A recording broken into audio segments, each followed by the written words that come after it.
La espada de Damocles. Conduce Pablo Veloso.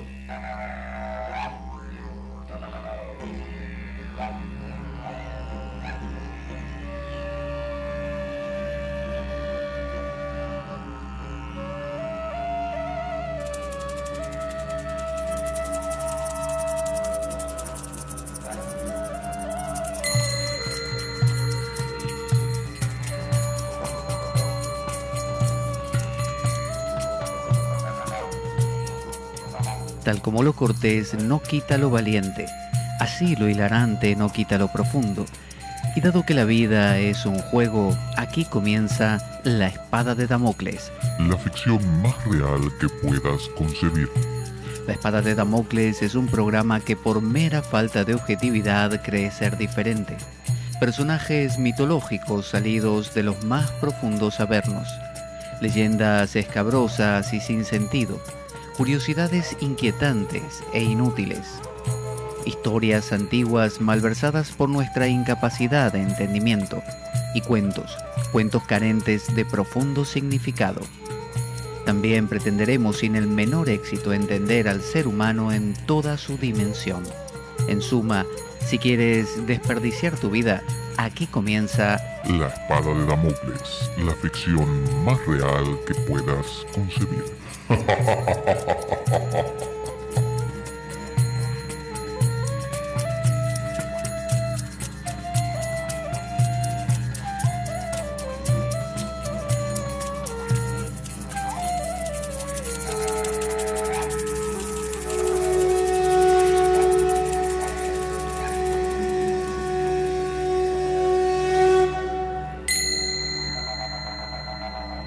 La Espada de Damocles.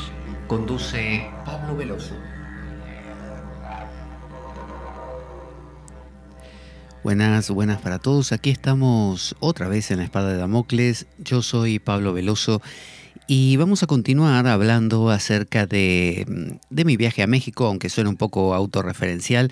Pero bueno, lo estamos planteando desde el punto de vista de la subjetividad total. Es decir, en lugar de plantear un viaje tal como fue, que fue de dar cursos y conferencias y poner en práctica herramientas, lo estoy planteando desde el punto de vista humano, desde volcar mi experiencia, mis sensaciones. Y he tenido un feedback, una retroalimentación muy interesante y valiosa de parte de toda la gente, de los oyentes, a quienes agradezco mucho. Por un lado, que se tomen el tiempo en comentar, que yo leo todo, todo lo que voy encontrando. Se me puede pasar algo, pero en general leo todo. A veces no puedo responder a todo, pero sí lo leo. Y bueno, he visto que está resultando muy interesante esta saga del relato del viaje a México, porque como vamos hablando acerca de diferentes mundos, el mundo mexicano, latinoamericano, el mundo europeo en contraste, ya que yo vivo de este lado del charco, del lado de Europa, en España. Es decir, está resultando interesante porque aquellos que viven en Latinoamérica están pudiendo de esa manera tener un vislumbre de cómo es la forma de vida europea, para contrastar. Y por otro lado, los que viven de este lado del charco tienen la oportunidad de tener de prestado, digamos, unos ojos, los míos en este caso, que fueron y vieron y pueden dar cuenta de lo que vieron. Pero no los ojos de un latinoamericano que vivió toda su vida en Latinoamérica, sino de alguien que al haber vivido, como mi caso, 10 años aquí en España, al poder mirar la realidad latinoamericana luego de haber estado en la realidad europea durante 10 años, es una mirada que entiendo aporta unos elementos que no aportaría la mirada del latino que solamente vivió siempre ahí y sigue viviendo, o del europeo que jamás vivió o nació en América Latina. Así que yo soy como una especie de fantasma, una cosa que está en el medio y que puede aportar entonces esta visión. Ayer me escribía un oyente que me decía: yo viví toda mi vida porque nací en San Luis Potosí, a 5 horas de la Ciudad de México, y me dice, y era un caos, al igual que la Ciudad de México, San Luis de Potosí. Era un caos, hasta que me fui a vivir a Texas, ahí en los Estados Unidos. Y ahora dice, vivo en un lugar ordenado, y me gusta, dice, porque ya me cansé de tantos años de caos. Y él decía, los que viven todavía ahí en San Luis de Potosí, no dimensionan el caos en que viven hasta que les pasa, dice, como yo, que salgo, que vivo otra realidad y luego uno se da cuenta.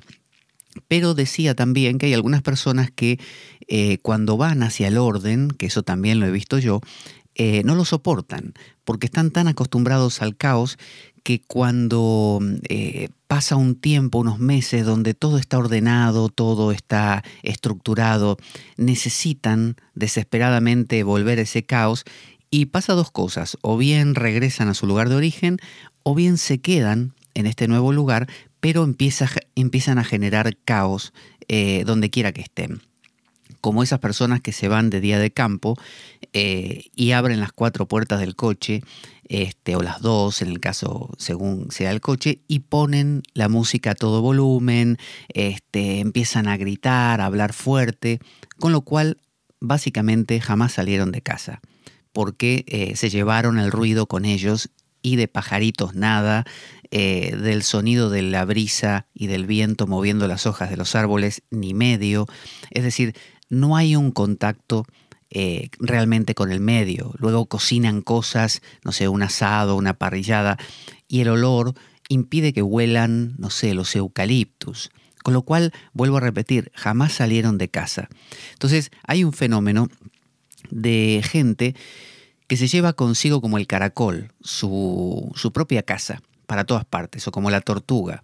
Entonces pasa tanto con europeos, por ejemplo, que viajan a Latinoamérica y se llevan su orden, ¿no? Toda su bagaje de perfección, de manera que no se encuentre nada que sea caótico, que todo lo tengan, llevan su móvil, su tablet, su ordenador, sus elementos de comodidad para el cuello, para dormir, no sé, sus chanclas, todas sus cuestiones que usan aquí, de manera que cuando vayan allá parezca que no están allá, ¿no? Que estén pero que no estén.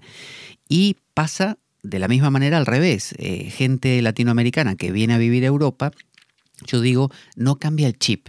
Es decir, tanto el europeo que va a Latinoamérica como el latino que viene a Europa o a Estados Unidos, a veces no cambia el chip y sigue viviendo como si todavía viviera en el mismo caos y tuviera que sobrevivir dando, como dicen, manotazos de ahogado, y no se da cuenta que el ritmo es otro y empieza a desentonar, ¿no? Empieza a no encajar.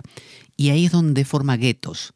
Tanto el europeo que va a vivir un tiempo a Latinoamérica como el latino que viene a Europa, empieza a reunirse con otros que están en las mismas condiciones, que se resisten a darse cuenta que están en otro sitio y que las reglas son otras.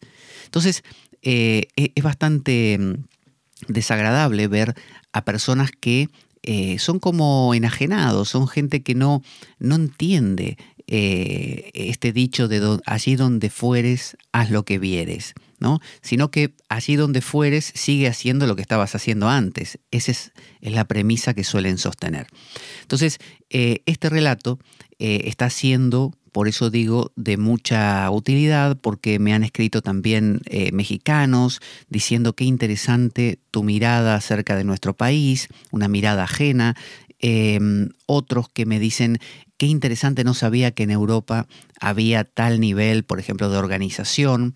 Ayer una participante de nuestro grupo de Telegram, al cual invito a quien quiera, solo tienen que instalarse la aplicación Telegram, buscarme a mí, Pablo Veloso, e enviarme un escrito que diga hola, soy fulano o fulana y quiero entrar al grupo de Telegram de la Espada de Damocles.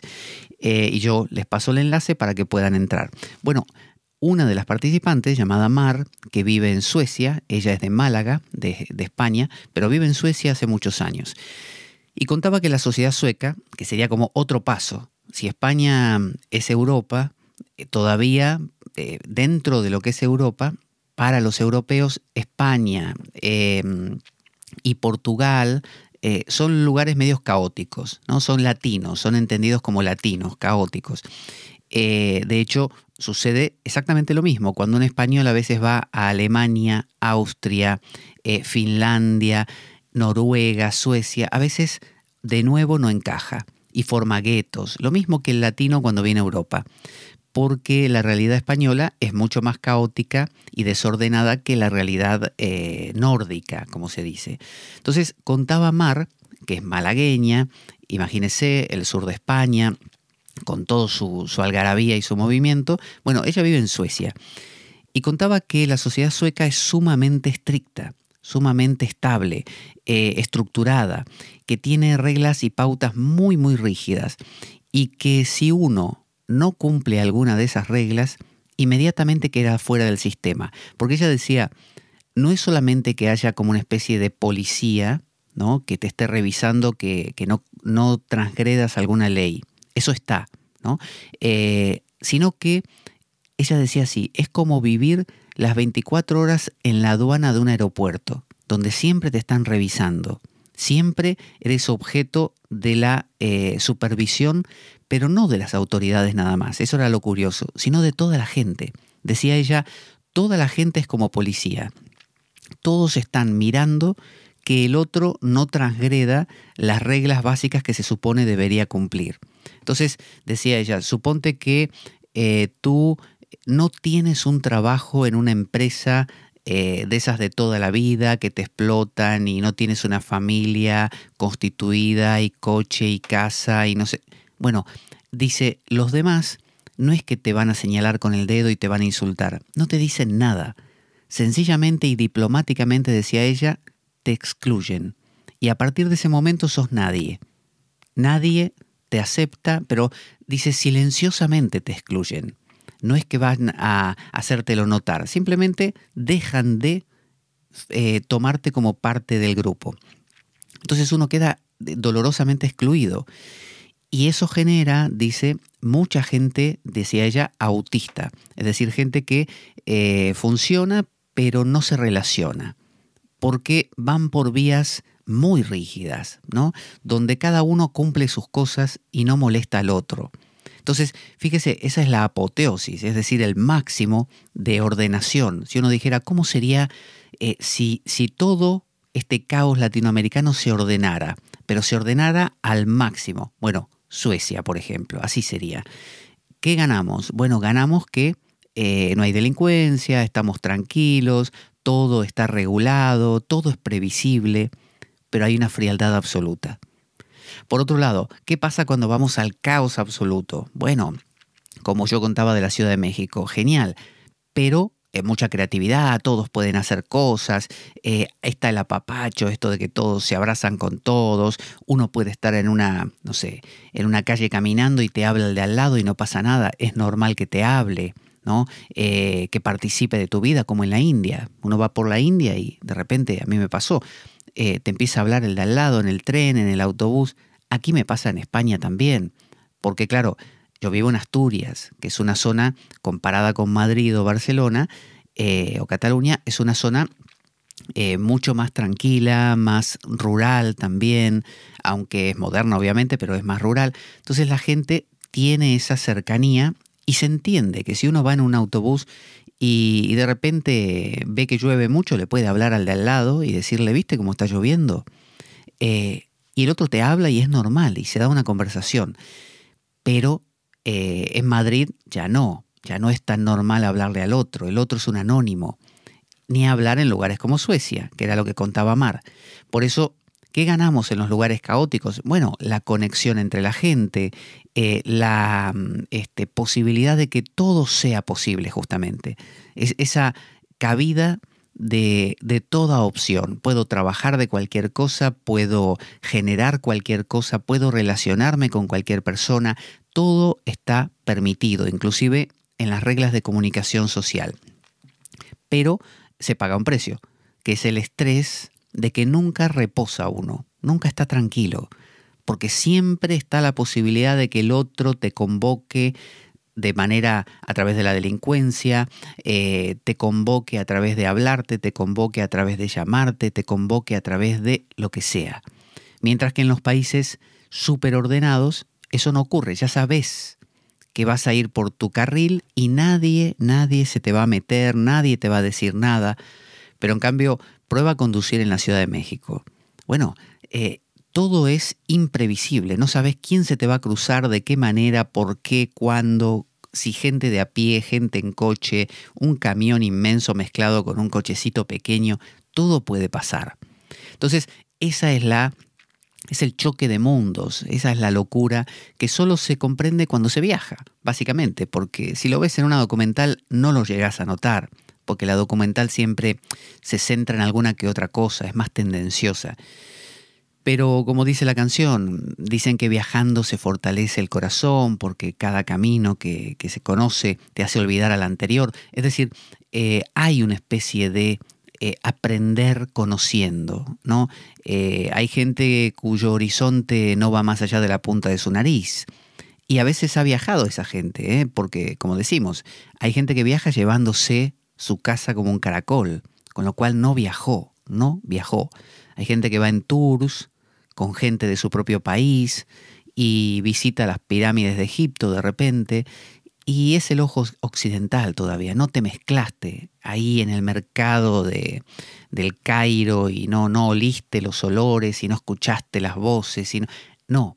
Entonces, en este viaje a México, volviendo a esto, ya había contado cómo no solamente me pesqué ahí una bacteria, que me la contagió básicamente José, con quien donde estuve alojado, en la casa de Fran y de José, dos personas extraordinarias, en una casita en Tláhuac, una casa que me contaban que son casas dadas por el Estado, que había un caserío ahí como de 5.000 o 50.000, no me puedo acordar lo que me dijeron, de casas, todas iguales, altas, de unas 3 plantas que el Estado daba a pagar, y que son muy estrechas, ¿no? Fran siempre se quejaba, estas casas son muy angostas, muy estrechas.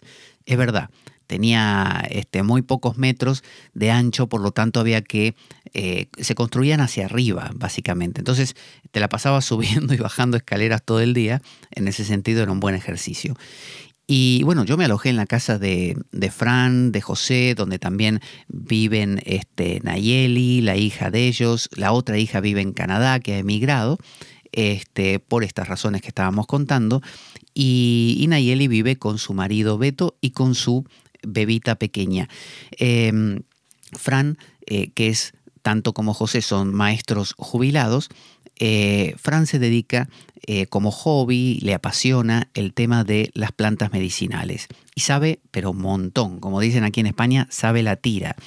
Y tiene toda clase de plantas, tiene en tarritos, ¿no? En botes, va guardando, ella seca, corta, raya, tritura, todo de manera artesanal, lo hace en la terraza ahí de su casa, seca al sol, tiene todo un proceso armado, me estuvo mostrando. La cúrcuma, me dio unos trocitos de cúrcuma que yo siempre la conocía en polvo, nunca había probado cúrcuma es como si fuera muy parecido al jengibre, que viene como en raíz. Y bueno, me la dio para masticar, porque como estaba mal de salud, me iba a hacer bien, y después me quedó toda la boca naranja durante horas, porque me había olvidado que la cúrcuma mancha, y así como mancha la piel, también me manchó la boca, así que me quedé con la boca naranja. Y bueno, tiene toda clase de plantas ahí. Ellos se especializan en el cardo mariano, que lo cultivan básicamente en lo que se llaman el rancho, ahí en Piedra Blanca, que es donde ahora contaré del retiro que hicimos. El cardo mariano y todas las plantas que se pueda imaginar que se encuentran, las tiene Fran, las trabaja, las seca, las clasifica y las venden en una universidad que está cercana sobre todo. La venden ahí en un puesto y tienen todo muy ordenado con sus aspersores de propóleo, equinácea, venden miel, envasan miel en distintos tamaños y variedades. Bueno, están especializados en el tema de las plantas. Y José sabe muchísimo de todo el tema azteca. Pero el tipo es una enciclopedia de las cosas aztecas.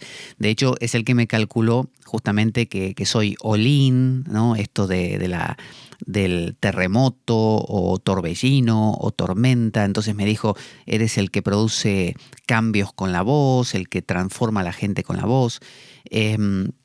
Me determinó esa cualificación de acuerdo a un códice muy antiguo que él tiene, que me contó una historia genial. Dice que este códice, cuando llegaron los españoles al Nuevo Mundo, por así decir, que era nuevo para los españoles, pero en realidad para los habitantes no era nuevo, ¿no? Porque en esa planicie que conocemos como Ciudad de México, que cuando uno va con el avión, a mí me impactó mucho, se ven montañas rodeando como si fuera una especie de gran sartén, una sartén grande que alrededor tiene montañas y en el medio es plana. Y está llena hoy en día de casas, ¿no? Que es la Ciudad de México. Como el avión se demoró y tuvo que dar 15 minutos de vueltas, porque no tenía turno para aterrizar, pude ver esta imagen porque dimos 80 vueltas ahí, ¿no? Entonces, era una planicie. Entonces yo pregunté si siempre había sido así, cómo sería en la época de los aztecas, y me contaron que era un lago. La Ciudad de México era un lago, no era lo que vemos hoy de una planicie sólida con montañas rodeando alrededor en círculo como una sartén. No, había agua. Y que los toltecas, que fueron los primeros que llegaron al Valle de México, lo que hacían era sacaban barro, lodo del fondo del lago y lo acumulaban en ciertas como islotes. Y en esos islotes iban sembrando maíz y otras cosas. Y así vivían. Así estuvieron los toltecas mucho tiempo. Los toltecas es una cultura, yo lo cuento así por lo que me contó José, no lo sé en detalle. Era una cultura súper sabia. Es como la cultura que transmitió la sabiduría a los aztecas luego, ¿no? Y a los mexicas. Entonces, los toltecas tenían el idioma náhuatl. Y porque aprendí también que la L final, como Quetzalcoatl, la L no se debe pronunciar, es Quetzalcoatl o Ometeot. No, Ometeotl, aunque se escribe con la L final es Ometeot, Quetzalcoatl. Y en este caso es el náhuatl. Entonces el náhuatl es el idioma o el lenguaje que utilizaban los toltecas. Cuando leemos a Don Juan de Castaneda, hablaba de los antiguos toltecas todo el tiempo, como la cultura sabia. Los aztecas parece que no eran tan sabios, simplemente llegaron más tarde, se encontraron con los toltecas, pelearon. Primero se dice que buscaron que les den un espacio. Por favor, dijeron, discúlpenos, ¿nos permitirían hacer acá una casita y quedarnos tranquilitos? Porque no tenemos lugar donde estar. Un poco como los ingleses cuando llegaron a la India, que sabe que los engañaron a los hindúes. En realidad, se acercaron a uno de los tantos reinos hindúes y les pidieron a ver si les dejaban construir una empresa. A cambio de, obviamente, impuestos y todo eso.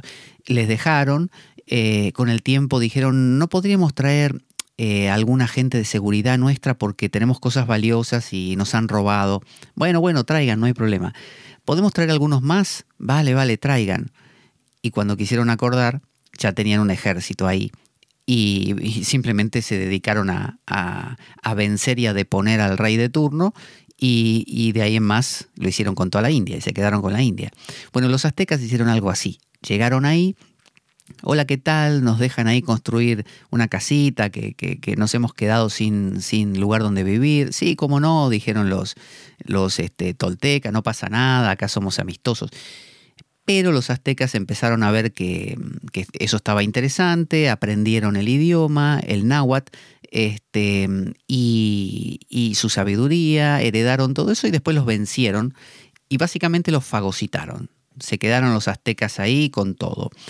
Y luego, creo que los mexicas me parece vinieron después, pero bueno, el tema es que los aztecas fueron los que quedaron hasta que también ellos más adelante desaparecieron, al igual que los mayas, y no se sabe por qué. Algunos dicen se mestizaron con los pueblos vecinos, o sea, por alguna razón se tuvieron que dejar la ciudad sagrada de Teotihuacán, que está ahí en el medio del Valle de México, se fueron, vaya a saber si por una peste, por una hambruna, por una enfermedad, o porque el suelo ya no les daba más, porque se agotó, por alguna razón se fueron. Pero en lugar de irse todos juntos y establecerse en otro sitio y decir, bueno, ahí fueron, se han desperdigado. Entonces, o bien desaparecieron, o bien porque se cayeron a un pozo, por ejemplo, o bien se mestizaron con el pueblo, y ahí están los aztecas, que es la teoría en realidad más fehaciente, como también lo es para los mayas, con esto de que los mayas, me decía Enoch, por ejemplo, que él estudió con chicos mayas. O sea, eran mayas, eran de la cultura maya, hablaban su idioma todavía, o sea, están ahí, mestizados. Entonces los aztecas se quedaron con todo esto y heredaron todo de los toltecas, la gran sabiduría. Los aztecas no eran el prodigio de la sabiduría, pero la recibieron y la hicieron fructificar. Entonces, en la ciudad de Teotihuacán tenían ahí su centro. Se sabe muy poco de cómo se comportaban, pero se hacían estos sacrificios rituales, pero los hacían, a veces se los pinta como muy sangrientos por esto de sacar el corazón, pero en realidad todas las culturas lo hacían. Si usted piensa en Abraham con su hijo Isaac, ¿a qué fue? A matarlo. Y usted dice, sí, pero era porque Dios le pidió. No. Si la Biblia está relatando eso como cosa normal, que Dios le pudo pedir a Abraham, es un reflejo de algo que ya existía de manera aceptada. Es decir, había en la época de Abraham una regularidad en los sacrificios humanos también. La India lo tuvo también en su etapa prearia, ¿no? Cuando estaban los cultos de Shiva y de Kali. Había todo este aspecto sangriento de ofrendas. En el mundo celta se sacrificaban también, como los vikingos también, a personas. El viejo rey muchas veces era muerto o matado por el nuevo rey, y su sangre regaba la tierra para que fructificaran los cultivos. O sea, había todo esto. Y los aztecas no eran menos. Los aztecas también lo hacían. Y muchas veces no eran los cautivos de una guerra los que ellos sacrificaban, sino gente como usted o como yo que dice, por ejemplo... disculpen, me gustaría a mí dar el corazón. ¿Usted se refiere a, no sé, pasionalmente ayudarnos? No, a que me saquen el corazón del pecho y lo ofrenden a los dioses. ¿Está usted seguro, no? 100% seguro, lo vi en la tele, es buenísimo. Bueno, póngase ahí en la cola, ahora lo atendemos. Había gente como usted y como yo que ofrendaba su corazón a los dioses, porque fíjese qué curioso, Carl Gustav Jung, el psiquiatra suizo, cuando viajó a conocer a los indios Puebla, estos le decían que ellos todos los días tenían la tarea importantísima de ayudar al sol a salir. Imagínese, si ellos no ayudaban al sol al salir, el sol no salía. Entonces imagínese lo que es vivir con esa conciencia de que eso que está allá arriba está conectado a mí, ¿no? A mí y a mi pueblo. Los árboles, todo lo que nos rodea son yo. O sea, depende de mí, estamos conectados. Eso se ha perdido a partir del paso famoso del mitos al logos, ¿no? De la filosofía. Hemos entrado en el logos, en la razón, y ahora nos hemos olvidado de todo eso.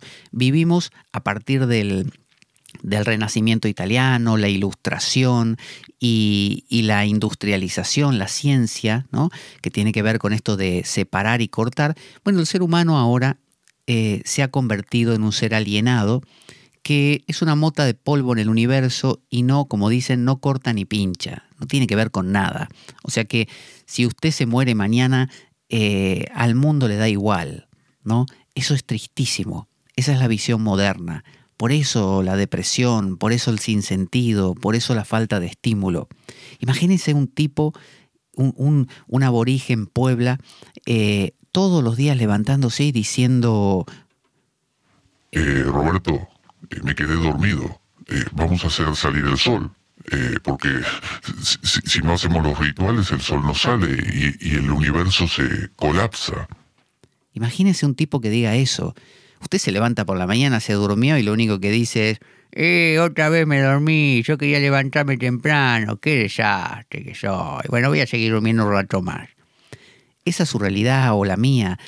Un aborigen tenía, todavía en algunas partes del mundo tienen, esa sensación de que el mundo soy yo, inextricablemente unido, soy. No es que yo ayudo porque soy un extraterrestre que vine acá y ayudo a que salga el sol. No, soy el sol, soy el hijo del sol, soy el hermano del sol, ¿no?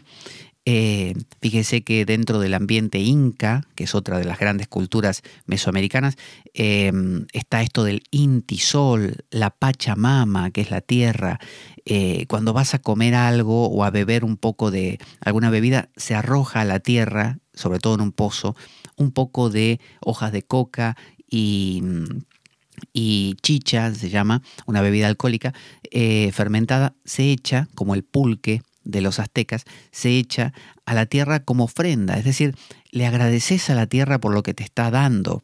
Hay una conciencia de esto, es como Don Juan cuando decía que uno debía arrodillarse ante la plantita antes de cortarla. Por ejemplo, uno va a cortar, no sé, una selga, y antes de cortarla te arrodillás, le hablás, le decís gracias a la planta, le pedís permiso para cortarle un pedacito. Imagínese qué actitud crea eso. Te cambia, ya no es el tipo que va y corta la selga porque la quiere comer en la comida y ya está, y ahí terminó la cosa, así, utilitario. Entonces, la visión de estos pueblos antiguos, este sacrificio del corazón, es una colaboración con el universo. Y hay un arraigo con los ancestros, un arraigo con los abuelos. Me decía José, a los antiguos sabios aztecas, a los maestros se les llama abuelos. Y fíjese que más adelante voy a contar, en el temazcal que hicimos, a las piedras calientes que se meten dentro del temazcal se les llama las abuelas, ¿no? Hay una denominación, una cartografía de todo lo que nos rodea en materia de familia, ¿no? Como que todo es mi familia. Entonces, cuando sacrificaba un corazón a alguien, lo hacía por todos y por el funcionamiento del universo. Eso, más allá de que te mueras, porque sacaste tu corazón ahí de tu pecho, te da una vida sumamente armoniosa. Podés pasar hambre y ser un agricultor, pero hay una sensación de coherencia, de estabilidad, cosa que hoy día no se tiene. En el medioevo cristiano, por ejemplo, se vivía en lo que se llama la cristiandad. Y todo tenía sentido, aunque fueras un agricultor, como te digo, que te estabas muriendo de hambre, un señor feudal que te pisaba la cabeza, había como una especie de, este es el plan de Dios, es la famosa ciudad de Dios de San Agustín, ¿no? Esa coherencia de todo bajo el paraguas de Dios. Entonces, aunque, como digo, te murieras de hambre o de una peste, había una sensación de todo esto tiene un sentido. Bueno, eso es lo que se ha perdido hoy. Hoy día no hay sentido en nada. Entonces, una de las, fíjese a qué llegan, Vamos a contar un hecho, voy a contar un hecho bastante extremo. Me contaba Enoch que ocurrió una cosa llamada las Guerras Floridas. Y se llamaban así porque tenían que ver con un hecho voluntario. Resulta que en cierto momento había 4 pueblos ahí grandes, además de otros más pequeños, supongo, pero estos 4 grandes, formando el mundo de los aztecas, ¿no? Estaban los aztecas, zapotlecas o unos nombres así que él me contó. Entonces resultó que las cosechas no funcionaban, no llovía cuando debía, por lo tanto los sacerdotes empezaron a decir: acá algo está pasando. Y dijeron: vamos a tener que hacer algo. Entonces la gente dijo, bueno, decían, bueno, acá estoy yo, si quieren acá ofrezco mi corazón. Y aparecían otros que también lo mismo, pero ellos dijeron, no, en este caso no alcanza. Necesitamos algo más grande. Entonces propusieron esto. Los 4 pueblos grandes lucharían en una guerra, pero no porque tuvieran un problema, una disputa de algún tipo, no, voluntaria. Y aguerridamente, hasta hacerse polvo, a ver quién vencía a quién, hasta que quedase un solo pueblo. Cuando quedase ese solo pueblo, ganador y triunfador de los 4, debía tomar todos los corazones de toda la gente de esos 3 pueblos restantes, guerreros, hombres, mujeres, niños, todo, ¿no? Todos, no sé si hasta los perros, todos, y ofrendarlos. Cuando se ofrendasen todos esos corazones, se equilibraría el universo otra vez. Eso hicieron. Y se pelearon las guerras floridas. Y se hizo esto mismo. Entonces uno dice, ¿qué nivel de ignorancia, qué crueldad, cómo pueden llegar a tanto? Lo que pasa es que nosotros hoy en día priorizamos en nuestra cultura la vida, no sabemos para qué, eso es el problema, no tenemos un para qué. Nosotros solamente queremos vivir más y mejor. Ahora te preguntan, ¿y para qué? Para vivir más y mejor. Sí, pero ¿para qué? ¿No hay una otra cosa? No, básicamente es para vivir más y mejor. O sea, no sabemos para qué. Entonces, lo que nos falta es sentido de vida. Esta gente tenía sentido de vida. Entonces, por esa misma razón tenían sentido de muerte. Es decir, podían sacrificarse porque se entendía que formaban parte de algo más grande. Entonces, a nosotros nos parece que morir está mal. No hay que morir.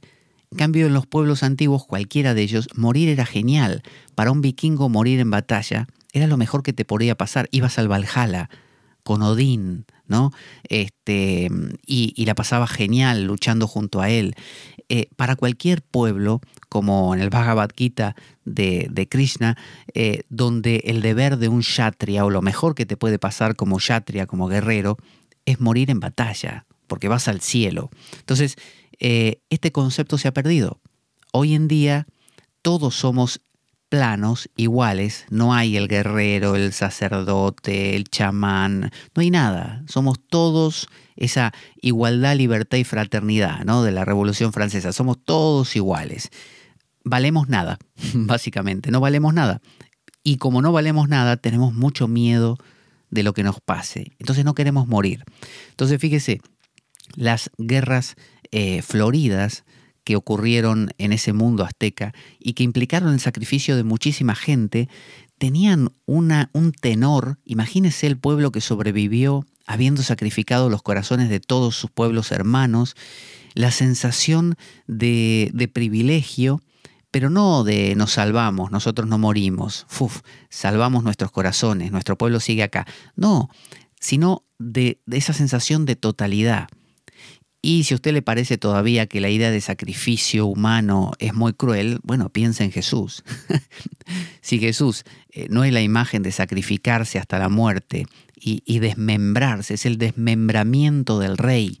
Los hindúes tienen a Prajapati, que se desmembra, ¿no? Que es el creador del universo. Se desmembra para generar todo lo que existe. Pero bueno, volviendo aquí a nuestra historia, aprendí un montón de cosas como estas, porque cuando los españoles, le contaba, llegaron a América, bueno, destruyeron todo lo que había quedado de la cultura azteca, ¿no? De lo que quedaba lo hicieron polvo. Y las pocas cosas, o sea, quemaron los códices, quemaron todo lo que había escrito, destruyeron, y alguna poquita cosa se la llevaron para Europa. Bueno, uno de estos códices, y hago una pausa para hacerle un comentario, entre paréntesis, recuerde que nuestro programa carece de sustento económico externo, de manera que si quiere colaborar con él puede hacerlo escribiéndome a mí, a mi correo pablojorgeveloso@gmail.com, y hacer una colaboración como si me invitara a un café. No tiene que ser nada importante. Y para eso yo le suministro o bien la cuenta de PayPal o la cuenta bancaria según donde viva, y de esa manera colabora con el programa y ayuda a que se pueda conseguir bibliografía, se puedan conseguir elementos electrónicos que son necesarios y demás. Así que pablojorgeveloso@gmail.com. Muchísimas gracias por cualquier colaboración que se pueda hacer.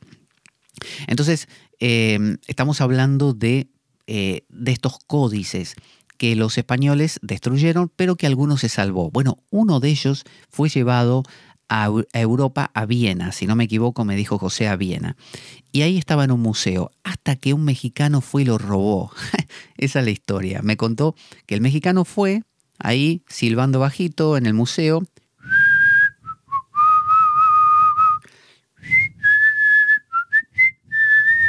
Y se lo metió bajo el brazo y se lo llevó, así de simple. No habrá sonado ninguna alarma, no sé, no lo tendrían preparado. Y el tipo se lo llevó. Cuando llegó a México lo entregó a cierta organización que lo preservó. José tiene una copia de este códice, que ahora no me acuerdo el nombre, y tiene un valor económico muy alto porque justamente hay pocos, ¿no? Pero para lo que vale un libro, eso vale muchísimo. Y lo que tiene es casi como el calendario azteca, astrológico también, y bueno, en base a eso se calcula en la fecha de nacimiento de uno, no del lugar de nacimiento, como hace la astrología occidental, sino solo de la fecha, hora, día. Y bueno, te calculan un montón de elementos que configuran tu destino. Y uno dirá, pero bueno, mi destino está escrito, qué feo. Básicamente podemos pensarlo así. Quizá el destino no esté escrito, supóngase que no está escrito, pero que usted no sabe quién es. Usted es un granito más de arena en este mundo industrial de producción donde se pone los mismos zapatos que todo el mundo, el mismo tipo de pantalón y marca de pantalón, hace las mismas cosas. Es decir, hemos perdido eso que los antiguos tenían de ser capaces de tener sentido, de ser alguien especial en el mundo. Bueno, cuando todo esto ocurre así, pero viene alguien y te dice, mira, sos, según el calendario azteca, no sé, hijo del sol y tu destino tiene que ver con, no sé, ayudar a la familia, a constituirla. A otro le dice, como me tocó a mí, eres comunicador. El número 13 es el que me representa, que tiene que ver con la casa, por lo tanto eres muy de quedar en casa, de meditar en casa, pero a la vez produces cambios con la voz. Te configuran un sentido de vida que obviamente va a generar un destino, pero es bonito porque de otra manera no tendrías nada. No serías nadie, no sabrías para qué estás, harías cosas como todos los demás, te uniformizarías. Esto te da un sentido diferente, diferenciado. Entonces, este códice me lo mostró José, precioso, inentendible para mí, porque lleno de jeroglíficos, básicamente es eso, un montón de glifos y jeroglíficos que había al estilo egipcio. Y bueno, José lo está estudiando, también está trabajando con un antropólogo y se armó una suerte de tarot azteca. Y aunque suene raro, porque el tarot sabemos que es europeo, pero bueno, con influencias árabes y orientales. Por otro lado, José lo que hizo es armar una especie de cartas aztecas en base a ese calendario, con ayuda de un antropólogo, porque según él, y me mostró algunos códices que se veían así visualmente, como los aztecas sobre una especie de mesita o de paño en el suelo echaban unas cosas cuadradas o rectangulares que, según me decía José, eran cartas de algún material, pero eran cartas. Así como los vikingos usaban runas, y los chinos usaban el I Ching con las caparazones de tortuga, o tiraban las ramitas de milenrama, los tallos de milenrama. Bueno, de la misma forma parece que los aztecas usaban alguna clase de placas o tablitas o cartas. Entonces José armó un tarot azteca que bueno, todavía yo no he visto cómo funciona, no tuvimos oportunidad, ya lo haremos, pero me contó cosas muy, muy interesantes. Así que bueno, fíjese en la casa en que viví durante ese tiempo, en la de Fran y de José, aprendiendo del mundo azteca un montón. Me contaba el tema de los chakras, que los aztecas, yo le pregunté cómo meditaban. y él me decía que su forma de meditación era sentirse conectados con el universo, y le pregunté si tenían chakras o centros de energía y me dijo que sí, que uno era el ano, otro era el ombligo, después saltaba arriba hacia la boca, los orificios nasales, los dos ojos, la frente y la coronilla de la cabeza. Quizá me perdí de alguno, pero eran 7, casualmente como los 7 chakras hindúes. Y el mantra, digamos, o la palabra que ellos repetían, fíjese cuál es, como su dios principal, ¿no? El dios padre de todo, es Ometeot, Ometeot, que se escribe Ometeotl, Ometeot, que lo tengo grabado porque Rosa, una de las hermanas de Enoch, con su potente voz lo gritaba todo el tiempo, tanto cuando hicimos la previa de entrar al Temazcal, que ya la contaré, como cuando estábamos dentro del Temazcal y cada persona entraba, se grita Ometeot, ¿no? La persona lo dice y todos repiten Ometeot. Entonces, Ome se contrae como Om. Y ese es el mantra que se utiliza. Fíjese, Om, lo mismo que los hindúes. Om, Ometeot, Om. Entonces, según José, se repite este mantra en cada uno de los chakras. También me enseñó una oración que, según dice, viene de los abuelos, ¿no? Él tiene sus maestros también que le enseñan. Enoch también me contaba que hay maestros que normalmente viven en zonas rurales, que son herederos de esta sabiduría azteca y tolteca, que son personas que viven de repente en alguna villa y tienen una ascendencia muy grande entre la gente del pueblo, que los consideran una suerte como de chamanes, ¿no?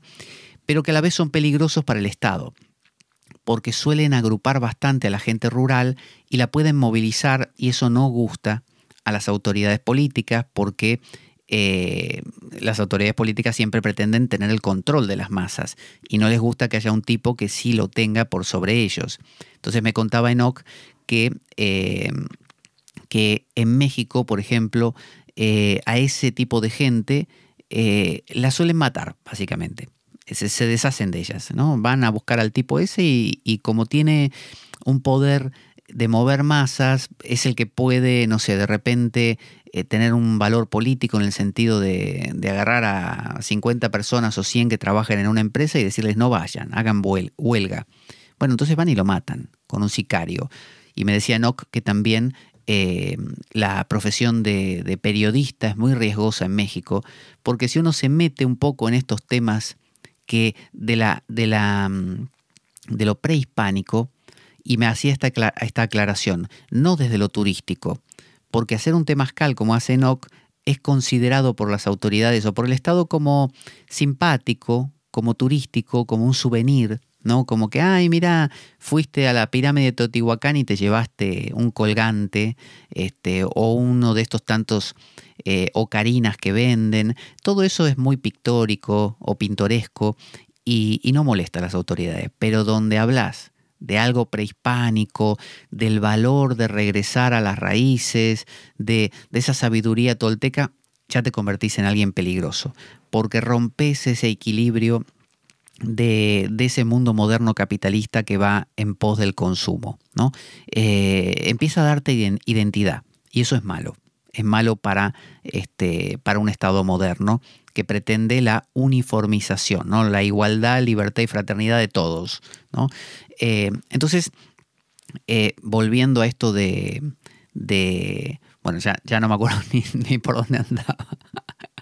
Volviendo a esto de José, que me contaba de estos oráculos que él fue armando. Ese es el mundo donde pude estar, de lo que pude aprender, de los chakras, como le contaba, del mantra Om. Según él decía, se repetía inclusive apretando el esfínter, apretando el ano, ¿no? En cierto momento, y eso es lo que se usa en el yoga. En el yoga se llama Mula Bandha, la contracción del mula, de la raíz, del ano. Entonces, fíjese cómo el concepto es el mismo, el de subir, ascender. El apretar el ano a todos nos da la sensación de que algo no se escapa por abajo. Y si no se escapa por abajo, se tendrá que ir hacia arriba, ¿no es cierto? Entonces, esa es la idea de apretar el ano en el yoga. hacer subir la energía. Bueno, lo mismo hacen en este marco azteca, según me contaba José. Entonces, me aclaró también José en estos días que me había hecho yo un lío con el café, que es donde fui a hacer el café filosófico de Rosa, que se llama Tilibrijos. Pasa que yo me dije otro nombre, Tirijillos, una cosa así. Dese cuenta que es difícil. O sea, Tilibrijos. Que él me dijo, significa algo así como chucherías, cosas sin definir, objetos por aquí y por allá. Tilibrijos, ¿cómo se acuerda uno una palabra como tilibrijos? No tengo con qué asociarla, no hay recurso mnemotécnico que me sirva. ¿Cómo me acuerdo de tilibrijos? Bueno, así se llama el café, por si quiere visitarlo, de Rosa, Tilibrijos, Rosa y Leobardo, su marido. Y luego de esta ocasión, cuando estuve con los maestros, que fue lo que conté, con los formadores de maestros, que es lo que conté en la última vez, ya nos fuimos para Piedra Blanca, que es donde está el famoso rancho. ¿Qué es el rancho? Bueno, el rancho, para quien no conozcan ese término, en la Argentina, por ejemplo, un rancho es una casa de campo. Entonces, bueno, hace referencia a la casa que el padre y la madre de Enoch, y también de Fran, y también de Rosa, porque son 10 hermanos, compraron un predio, un terreno, ahí en este sitio que se llama Piedra Blanca, y se llama Piedra Blanca justamente porque está lleno de piedras blancas. O sea, ¿por qué le van a poner piedra blanca? Porque hay piedras blancas, y cuando el agua circula por esas piedras blancas, deslizándose, el agua parece blanca, ¿no? Parece ser blanca. Entonces, Piedra Blanca, ahí está el rancho, era nada cuando lo compraron hace muchos años, era un predio sin árboles, así como una llanura, y el padre y la madre empezaron a plantar árboles. Hoy está lleno de árboles, es precioso, es inmenso, es increíblemente grande. Hacia ahí nos dirigíamos entonces para hacer la última etapa de este viaje, que duró unos 11, 12 días, que fue desde los 2 primeros días donde hicimos los módulos de reordenamiento vital en Meraki. Después hicimos este trabajo con los líderes de coach o de grupos de coach en Meraki también, donde di una clase de yoga en Meraki, todo en Tláhuac. Luego hicimos el café filosófico en Tilibrijos, que también es en Tláhuac, creo. Luego hicimos la presentación del libro, que aprovecho para comentar. Lo he puesto en el mercado de Amazon.com ahora. Espero que aparezca en estos días para que la gente, por ejemplo, de México, que me decían, bueno, el libro en papel está puesto en el mercado de Amazon, de Amazon.es, es decir, de España. Por lo tanto, nos cobran mucho de envío. Así que espero que aparezca ahora en estos días, si no voy a seguir probando, averiguando, en el mercado de Amazon.com, para que quien vive en México, que entiendo que utiliza Amazon.com, porque no hay, creo yo, un Amazon.mx, lo puedan comprar y se imprima en algún lugar más cercano, ¿no? Y entonces no tenga ese costo. El libro se llama Sadhana, el camino interior, la tradición primordial a la luz del hinduismo alegórico. Lo escribí hace muy poquito, ya está en proceso la segunda parte. Es un libro sapiencial, basado en el mundo hindú, pero a la vez muy neutro, en el sentido de que apunta a otra cosa, apunta a un conocimiento que trasciende lo hindú. Así que no hay que preocuparse porque la terminología de este libro en particular esté basada en lo hindú, que además está completamente sencilla y aclarándose todo el tiempo, sino que se trata de una dinámica que enseguida como se dice, se pilla, se pesca. Aprovecho a comentar que este viernes ahora, dentro de 2 días, hoy es miércoles, a las 8 de la noche, de 8 a 9, voy a estar en Dharma, que es un centro de yoga de la ciudad de Oviedo, aquí en Asturias, España. Voy a estar dando una charla, pero una charla no así simplemente informativa, sino que vamos a trabajar en profundidad el Bhagavad Gita. el Bhagavad Gita, que es un texto hindú. Vamos a hablar, que es como la Biblia de los hindúes, el libro de cabecera de Gandhi y de tantos otros. Vamos a hablar acerca de qué es el Bhagavad Gita, cómo está compuesto, de qué habla, por qué plantea, cómo se maneja.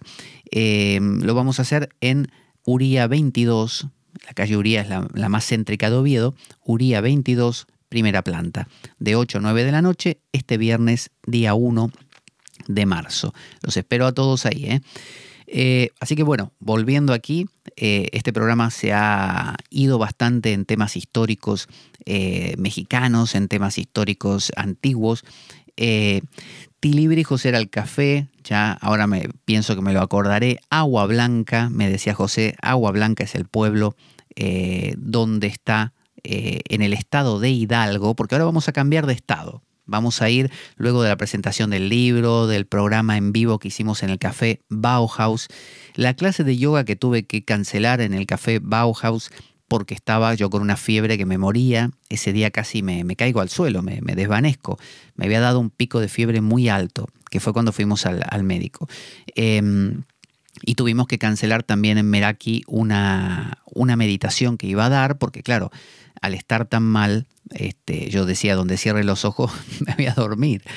Estaba hecho polvo. Entonces, luego de hacer todas estas actividades, de ir a hacer la entrevista en la estación de Radio Sofando, ahí en el centro mismo de México, de la Ciudad de México, ahí pude conocer, como contaba en la vez anterior, toda lo que se llamaría el casco viejo no prehispánico, sino hispánico, ¿no? Colonial de México, con esos edificios grandes y muy rimbombantes.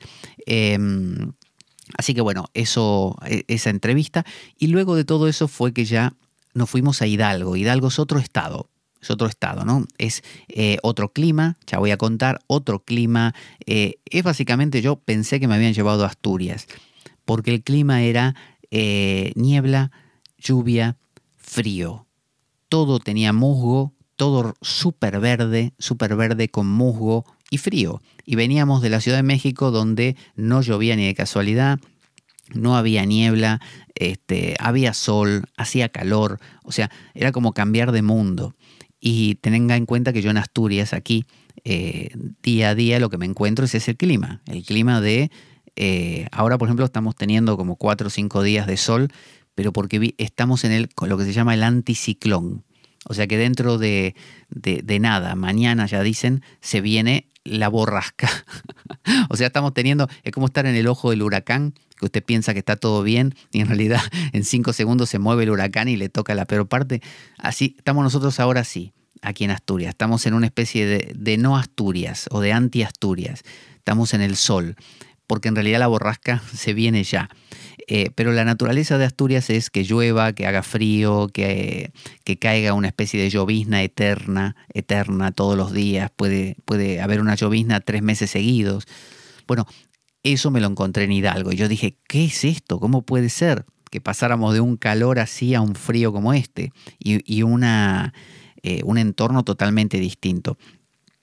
Me decía José, dice, mis suegros, es decir, los padres de Enoch, que son los que viven ahí, en Piedra Blanca, en el rancho, en lo que llama Enoch Club Shell, que es donde hicimos el retiro final, que será el tema del siguiente encuentro. Me decían, mis suegros te mandan saludos y dicen que falta la 5ª parte, el regreso a México, haciendo referencia de que en esta parte que estamos transcurriendo ahora se suponía que ya terminábamos este tema del viaje a México y contándolo todo.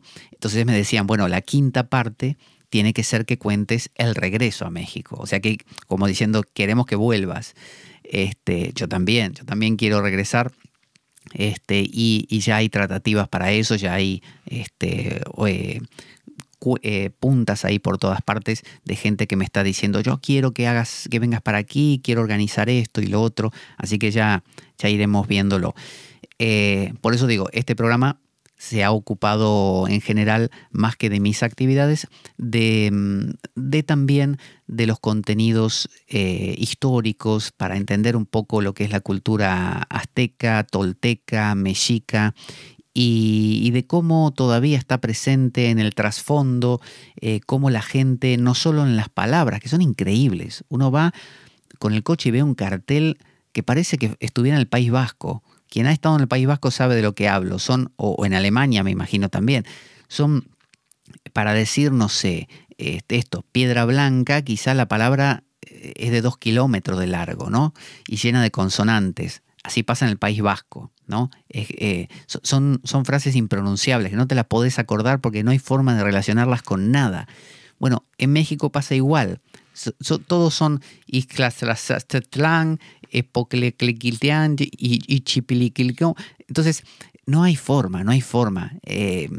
Imagino que al estar ahí poco a poco se te va haciendo la lengua y la cabeza y lo vas recordando, pero creo que inclusive la hija de Rosa, por ejemplo, se llama Xochitl, que se escribe Xochitl, que significa flor. Es decir, hasta los nombres son nombres muchas veces en náhuatl. Entonces, aunque es un mundo moderno y caótico y así como capitalista, en el fondo hay todo un trasfondo de nombres de comidas, de nombres de cosas que refieren a ese mundo antiguo. Es como si aquí en Europa todo tuviera nombre celta. Las calles, las personas se llamaran con nombres celtas. Es decir, hay un toquecito de eso, por ejemplo, aquí en Asturias. Entiendo que en Madrid nada, pero aquí hay esa base. Bueno, en México está, pero a la orden del día. Hay mucho de eso. Entonces, para donde quiera que uno vaya, encuentra eso.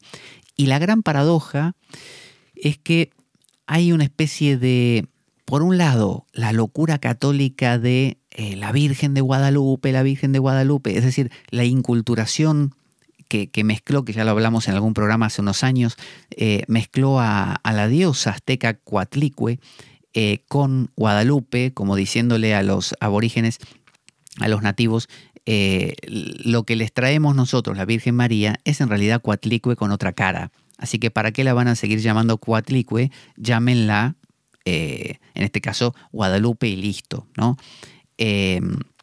Así que el famoso aborigen Juan Diego, que en realidad tuvo una visión de Coatlicue, enseguida los religiosos dijeron, no, tuvo una visión de la Virgen María, Guadalupe, y ya está. Entonces hay todo un grupo muy grande un sector muy grande de la población mexicana que defiende con uñas y dientes ese trasfondo católico. Y cualquier cosa que suene a contra la iglesia o que no vaya por los carriles católicos, es combatido. Por otro lado está la gente que no quiere oír más de lo católico, está cansada de la conquista cultural y militar, ¿no? Entonces quieren volver a lo azteca, quieren volver a las raíces. Y después está la gente que le da igual todo. Entonces es complicado. Eso mismo me pasa a mí, por ejemplo, aquí en España. Si yo en una clase de yoga quiero cantar un mantra, quiero que cantemos, no sé, Om Namah Shivaya, como aquí hubo mucho, y lo hay todavía, catolicismo, pero muy rígido por el tema de Franco, hay gente que la pasó muy mal. No sé, fue escuelas de monjas o de curas y los castigaron bastante. Entonces, por esa alianza eterna que hay entre la iglesia y el Estado y cómo a veces la iglesia las iglesias del mundo aprovechan el poder que tienen para ejercerlo de forma un poco despótica. Aunque, como siempre digo, la parte más profunda de la religión, el misticismo, es de una pureza inusitada. Pero en lo institucional suele haber esa corrupción. Entonces, aquí en España pasa que hay mucha gente que quedó muy resentida contra eso. Por lo tanto, todo lo que suene a religión le molesta. Entonces, si yo canto un mantra en una clase, me van a mirar como, ¿qué me querés vender? Una religión nueva, ¿no? Y si yo entonces digo, bueno, entonces cantemos uno católico o uno cristiano, me van a decir, no, ya estamos cansados de lo cristiano o la opresión cristiana. Entonces, es como que no hay forma. Ha quedado una sensibilidad tan grande que si yo hablo de algo oriental parece que viniera a crear una secta, y si hablo de algo cristiano parece que quisiera volver a lavar el cerebro a la gente con lo que había antes. Entonces hay un rechazo de eso. En México pasa que si uno habla de cosas cristianas puede herir la susceptibilidad de la gente que busca lo azteca. Si habla de lo azteca, la sensibilidad de los cristianos. Está esa complicación. Me acuerdo que en la Argentina no pasaba eso. Yo en la Argentina podía cantar el mantra que se me ocurriera en una clase, y como la Argentina tiene la desgracia y la gracia, ¿no? Como ese libro que he comentado cuando hice la breve guía para entender a los argentinos, que es El atroz encanto de ser argentino, ahora no me puedo acordar el autor, pero el atroz encanto. ¿Cómo puede ser atroz el encanto, no? Parece ser una especie de oxímoron, de cosa antinómica, que no tiene sentido, son dos cosas contrarias, encanto y atroz. Porque justamente es horrible vivir en un desarraigo como el de la Argentina, que uno no sabe a qué país pertenece, ¿no? Porque, como decía Octavio Paz, los mexicanos descienden de los aztecas, los peruanos de los incas y los argentinos de los barcos. Entonces, pasa mucho como a los norteamericanos, esa sensación de que no pertenecemos a ningún país, somos una mezcla, un crisol de culturas, ¿no? Porque fueron los dos sitios de mayor inmigración americana, es decir, Nueva York y Buenos Aires. Solo que los Estados Unidos generaron un sentido nacionalista con el famoso Tío Sam y demás, grandísimo, y las infinitas películas de Hollywood, mientras que la Argentina no. Entonces, ventaja de vivir con esa falta de identidad argentina, de que no sé si soy europeo porque mi abuelo, en mi caso mi abuelo era gallego, mi otro abuelo siciliano, y así pasa con toda la gente en la Argentina, en la zona de la provincia de Buenos Aires, hablamos, del Río de la Plata. La mayoría de la gente proviene de inmigrantes, por lo tanto, no somos europeos porque en realidad nacimos en suelo americano, pero mi abuelo lo era. Por otro lado, no somos de la tierra, ni mapuche, ni tehuelche, ni pampa, ni quilmes, ni onda, no me acuerdo el nombre, ninguno de los aborígenes de ahí nos resuena. Entonces, eso permite que todo te parezca bien. O sea, si yo en una clase digo, vamos a hacer un canto judío, todos contentos. Hacemos uno islámico, todos contentos, no pasa nada. El Islam en la Argentina es una cosa más, el judaísmo, el hinduismo, el budismo, el cristianismo. Pero claro, en lugares donde, como México, ha habido esta antinomia, lo aborigen y prehispánico y la religión de los conquistadores, esa mezcla, hay tensión.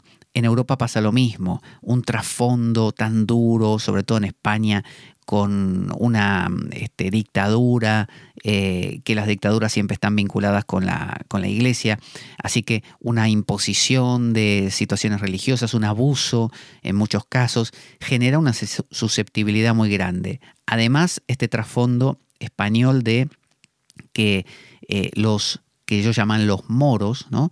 Los árabes fueron dueños de esta península, básicamente. Luego vino la famosa Reconquista, que no duró 30 años, duró como 300 años. O sea que de Reconquista tuvo poco, fue una especie de cosa paulatina, de milagro paulatino.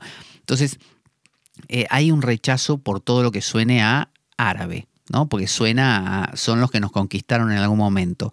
Y además están viniendo todo el tiempo, porque está Marruecos cerca y demás. Entonces, hay una susceptibilidad. Por eso digo, en México también pasa esto. Bueno, hasta aquí vamos a ver, ya llevamos 1:10. Vamos a despedirnos por ahora. Nos queda la quinta parte, donde vamos a entrar ahí sí en el retiro de Piedra Blanca, en el estado de Hidalgo. Fue un viaje en coche que hicimos ahí con Enoch, con su esposa Glency, con sus dos hijas súper inteligentes, Emilia y Abril, y comimos paste en el camino. Paste, y también a la vuelta tomamos pulque y otras cosas. Ya lo contaré. Me despido por ahora. Soy Pablo Veloso, esto es La Espada de Damocles y nos encontramos en la siguiente ocasión. Muchísimas gracias.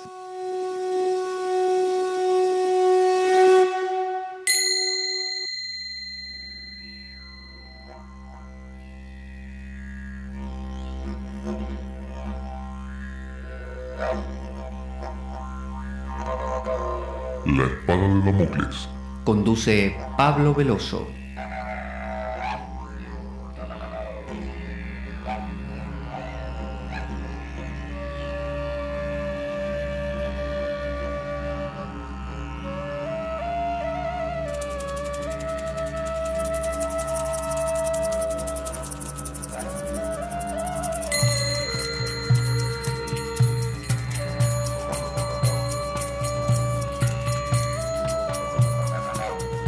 Y dado que la vida es un macabro juego, concebido por una mente perversa, únete a nosotros en nuestro próximo programa, cuando escuches las siguientes palabras. La espada de Damocles, la ficción más real que puedas concebir. Buena vida para todos, buena semana y... ¡Avanti, damocleanos!